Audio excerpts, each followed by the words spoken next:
Ya estamos de regreso, 1 de la tarde con 57 minutos. Vamos a establecer comunicación hasta la capital de la República con el doctor Manuel Lavariega Sarachaga. Bueno, yo digo que desde la capital de la República, porque por trabajo, porque es muy profesional, a veces, pues bueno, tiene que moverse el doctor Manuel Lavariega Sarachaga. Pero donde quiera que se encuentre, pues un grato saludo y desde luego muy buena tarde para usted, doctor Manuel Lavariega. Yo le pido una disculpa, el día de hoy tuvimos por ahí pues congestionamiento de una serie de participaciones. Ya sabe usted, hay personas que andan caminando con precandidaturas y pues bueno, eso nos distrajo un poco más, pero lo más importante es que lo tenemos aquí el día de hoy, doctor Manuel Lavariega Sarachaga, a quien me da mucho gusto saludar. ¿Qué tal? ¿Cómo están? Muy buena tarde. Un honor de verdad estar como siempre aquí con ustedes. Y no se preocupen, es completamente entendible. Estamos justo aquí en la Ciudad de México listos para poder platicar con ustedes y con todo el auditorio. De acuerdo. Doctor Manuel Lavariega, pues el pie diabético pues es básicamente una persona que pudiera es un paciente diabético que observa pues una úlcera en su pie y esto debe de ser una señal para acudir inmediatamente al especialista. Pero usted platíquenos qué es el experto. Me iría un poco antes Ajá. al presentar la úlcera como tal, porque el pie diabético es una complicación crónica de las personas o de los pacientes que viven con diabetes, pero el punto cardinal o el factor de riesgo está en el descontrol crónico. Y vale la pena mencionar, como usted bien lo dijo, la presencia de lesiones en los pies, principalmente una herida, una úlcera, un raspón, pero antes de esto tenemos que hacer prevención.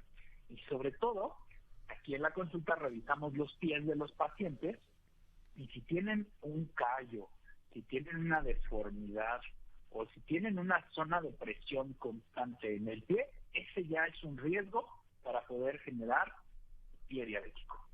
Doctor, ¿qué factores, doctor, qué gusto saludarle primero que nada, qué factores facilitan la presencia de un pie diabético o que estas heridas pues puedan llegar a algo tan grave, doctor? La deformidad del pie es una condición absoluta que puede llegar a generar el riesgo por la presión que existe, la fricción que genera callosidades, pero sin duda el factor más importante es el descontrol de la enfermedad. Si una persona vive con diabetes descontrolada, ahí es donde se genera el riesgo, porque recordemos que el descontrol de la glucosa, del azúcar en la sangre, favorece al daño de los vasos más pequeños de nuestro cuerpo, y estos se encuentran principalmente en los ojos, en los riñones y en las extremidades inferiores, y hay ahí la posibilidad de tener esta alteración de la microcirculación, aunado a también el daño de los nervios que generan la sensibilidad en los pies, también se dañan. Entonces esta combinación de alteraciones en la circulación y alteraciones de la sensibilidad genera que los pacientes puedan llegar a generar riesgo de lesiones, sobre todo que anden caminando descalzos y no se den cuenta y se lastimen por algún golpe o por alguna piedrita o alguna cortadura. Y también el que no tengan esta sensibilidad por el uso de calzado ajustado o bien la fricción de los propios calcetines. Bien. Entonces por eso es importante controlar la glucosa para disminuir el riesgo de diabetes. Ok, entonces son dos de los riesgos lo que usted acaba de mencionar como síntomas, digamos, del pie diabético, la sensibilidad y la mala circulación y también esta presencia que nos podían estar indicando ya algo que son los hormigueos y calambres, desde luego la aparición pues de estas pequeñas rosaduras que pudieran convertirse en algo mayor y bien lo apuntaba usted también la ausencia de sensibilidad. Correcto, y justamente estas sensaciones de hormigueo, de calambres, de descargas eléctricas, de adormecimiento, pues son datos de lo que llamamos neuropatía periférica médicamente, que no es más que este daño de los nervios que genera alteraciones de la sensibilidad. Sí, por pequeño que sea, digamos, la herida, doctor Manuel Lavariega Sarachaga, es necesario asistir con su médico inmediatamente, ¿verdad?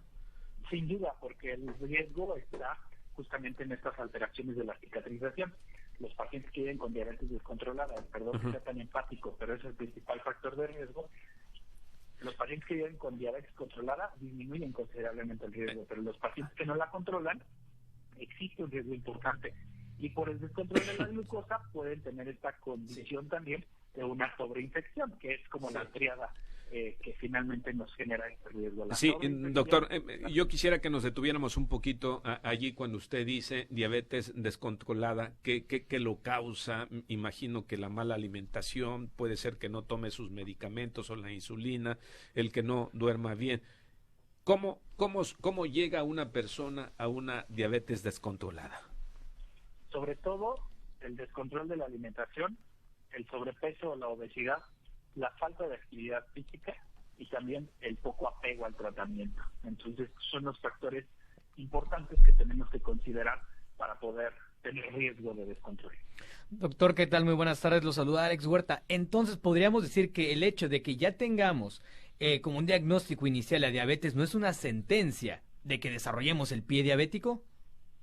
Es correcto, y qué bueno que lo mencionas, porque justamente el paciente que vive con diabetes controlada puede vivir como cualquier otra persona. El riesgo justamente está, como bien lo menciona, en el descontrol. Bueno, sí, me parece muy interesante. Perdón, Jimena. No, adelante. Doctor, pues bueno, vayamos al extremo. ¿Qué pasaría? ¿Qué pasaría si la persona no acude con el especialista? ¿Cuál sería lo extremo que podía pasar? Y es que usted menciona, vayamos al extremo, pero lamentablemente es lo que sucede y así es como llegan los pacientes. Después de 3, 4, 5 días de la lesión, llegan con un pie infectado, con un pie ya con alteraciones de la sensibilidad, con alteraciones de la circulación y con un alto riesgo de amputación. Entonces, esta es la complicación pues más lamentable que podemos encontrar en este escenario.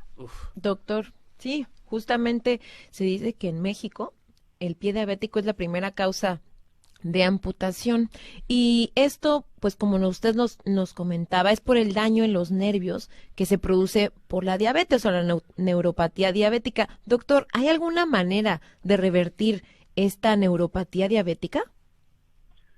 No como tal revertir, pero sí limitar, contener la progresión y evitar que siga desarrollándose. Hay medicamentos, por supuesto, que favorecen a disminuir los síntomas, pero aquí la principal recomendación es controlar la glucosa, porque es una de las complicaciones crónicas de la diabetes.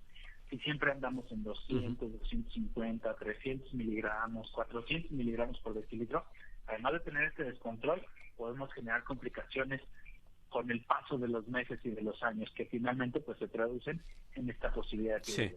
Doctor, esto nos llevaría entonces a tener que generar otras recomendaciones, digamos que como consejos para todas las personas que tengan que revisarse los pies todos los días, lavarse los pies, guardar una muy buena higiene, inclusive hasta con agua tibia, y no caminar, como usted ya bien decía, nunca descalzo, ni utilizar zapatos que le queden apretados, inclusive hasta cortar bien las uñas, entre otras cosas, doctor. Sí, y justo esto es una de las actividades que fomentamos y sobre todo que sugerimos para que los pacientes que vivan con diabetes revisen todos los días. De hecho, tenemos un listado de actividades que deben de realizar al revisar sus pies, incluso utilizar espejos para poder ver la base, la planta de los pies e identificar alguna posibilidad de riesgo. Utilizar calzado que sea medio número o un número más grande del número que regularmente compran para evitar fricciones. El uso de calcetines especiales para pacientes que viven con diabetes en donde no tienen resortes y la costura tampoco está en la parte interna, sino está por afuera del calcetín. Y también pues estar atento para poder tener un corte de uñas adecuado. Sugerimos que el corte de uñas sea horizontal, no sea redondo. También importante el revisar los dedos para que no existan honguitos en las uñas, lo que conocemos como micosis, ni tampoco existan hongos en la piel, para poder disminuir el riesgo de lesiones o de úlceras, y sobre todo también mantenerlos secos, limpios, frescos, para poder tener y fomentar un buen higiene de los pies.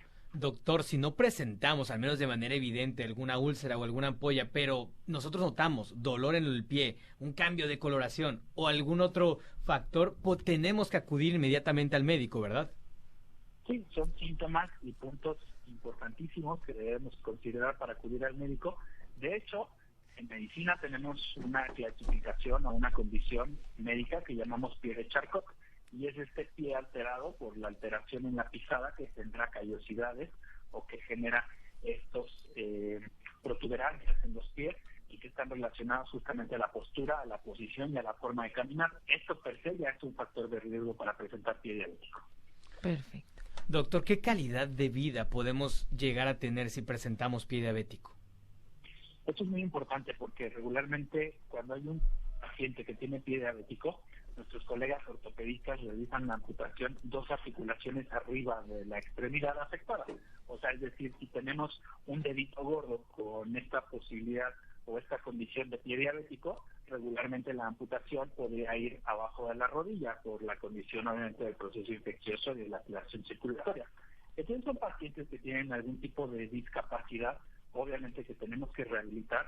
Por supuesto que existe la posibilidad de colocar una prótesis, pero evidentemente pues existe una condición de rehabilitación, de riesgo y sobre todo pues de mejora en los siguientes meses para poder integrarlos nuevamente a sus actividades. Pero sin duda es algo que tiene un impacto importante en la persona y en la familia. Bueno, aquí quizás lo mejor, mi estimado doctor Manuel Lavariega Sarachaga, sin lugar a dudas, es la prevención, sin lugar a dudas. Siempre va a ser la madre de la medicina la prevención y siempre será pues la mejor actividad que podemos llegar a realizar para disminuir justamente eso, riesgos innecesarios y sobre todo pues enfrentar a tiempo cualquier tipo de complicación. Doctor, lo ha dejado usted muy claro, lo ha dejado usted bastante presente y ojalá que todos nuestros radioescuchas que están bajo esta condición pudieran tomarlo y hacerlo suyo para cuidar de su propia persona, de su propia vida y por supuesto para que puedan tener una condición de vida de calidad. Como siempre, muy agradecido con usted, doctor Manuel Lavariega Sarachaga, y desde aquí de parte de Grupo Multimedia Sin Reservas, de Panorama Sin Reservas, que tenga usted una linda Nochebuena y una feliz Navidad, y seguramente estaremos platicando la otra semana con usted si nos los permite y el tiempo también, porque usted también tiene que descansar y si no pues sería hasta como que el mes de enero, ¿verdad? Aquí estamos trabajando, así que no se preocupen, cualquier cosa avísenme, seguro nos escuchamos la próxima semana y de verdad un fuerte abrazo, feliz Nochebuena, feliz Navidad para todos ustedes, para todo su auditorio, para todos en cabina y también pues para todos los radioescuchas. Gracias, doctor, le enviamos muchas bendiciones y que el gran arquitecto del universo y lo irradie a usted y toda su familia, desde luego de muchos parabienes y de muchas cosas buenas. Igualmente, buenas tardes. Hasta pronto.